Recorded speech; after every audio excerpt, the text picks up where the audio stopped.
જી જય દ્વારકાધીશ, હર હર મહાદેવ। જો આપણે ઉઠી ગયા અને નાસ્તા પાણી કરી લઈશું હવે, અને પછી કામ કરવા માંડશું।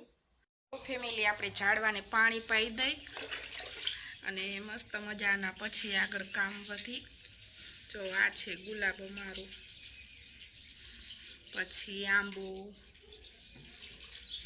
છે, આ છે આપણું ક્રિસ્મસ। હજી આમાં વાયુસ પણ કંઈ થયું નથી, આ તુલસીમાં। અને આ છે આપણો મોગરો। મસ્ત મજાના આપણે નાહી ધોઈ ફ્રેશ થઈ ગયા, સંજવારી કાઢી નાખીને વાસણ કરી નાખ્યા। ને હવે આપણે પોતા એક બાકી છે, પણ લવને કાનો સ્કૂલે જઈને પછી આપણે પોતા કરીશું। તો વાગી ગયો છે 1, આપણે મસ્ત મજાની રસોઈ પણ બનાવી નાખી અને હવે જમી લઈશું ફટાફટ। અને જમીને આપણે જવાનું છે લવની સ્કૂલે, વાલી મીટિંગ છે ત્યાં। તો ગયા હતા લવની સ્કૂલે, વાલી મીટિંગ હતી ત્યાં આવ્યા આપણે 4 વાગે ને આવીને સૂઈ ગયા હતા।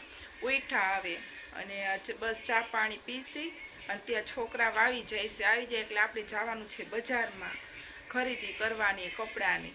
જો બે ભાઈને હોમવર્ક નહીં હોય તો આપણે જઈશું, અગર પછી કાલે। જો લવ સ્કૂલેથી આવી ગયો છે અને એ ધોઈશે હાથ પગ અને પછી યુનિફોર્મ બદલાવી નાખશે। ગાડીમાં કાનું આવ્યો?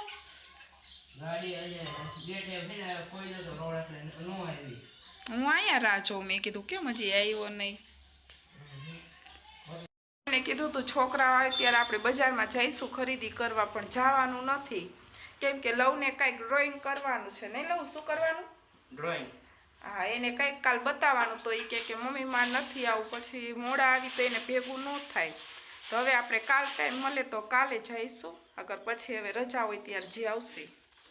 ફાઇનલી જો લવભાઈ મસ્ત મજાનો પ્રોજેક્ટ બનાવી નાખ્યો। એ સ્કૂલેથી આવ્યો ત્યાંનો બેઠો તો કેટલા 6 વાગે આવ્યો ત્યાંનો બેઠો તો અત્યારે 7:45 વાગ્યા। ફાઇનલી એનો પ્રોજેક્ટ બની ગયો।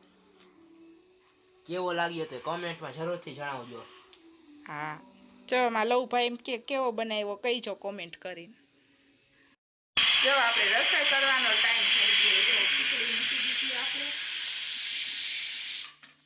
અને હવે લવ એમ કેસમાં ભેળ ખાવીએ, એને બનાવી દઈશું પછી થોડીક વાર એ કાનો ટ્યુશનમાં ગયો આવશે પછી બનાવશે, એટલે એ બે ભાઈ જમી લે ને આપણે જમવાનું જે 9:30, અત્યારમાં કાંઈ હોય નહીં। ગયા હતા ને ત્યારે આ મંગળસૂત્ર લીધું, કેવું લાગ્યું તમને કહીજો।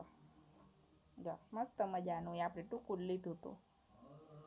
મમરા બનાવી નાખ્યા, પછી બટેકા બનાવ્યા, ખીચડી બનાવી, હવે આપણે ભેળ બનાવી નાખશે અને પછી જમી લઈ। હાલો બધાય જમવા।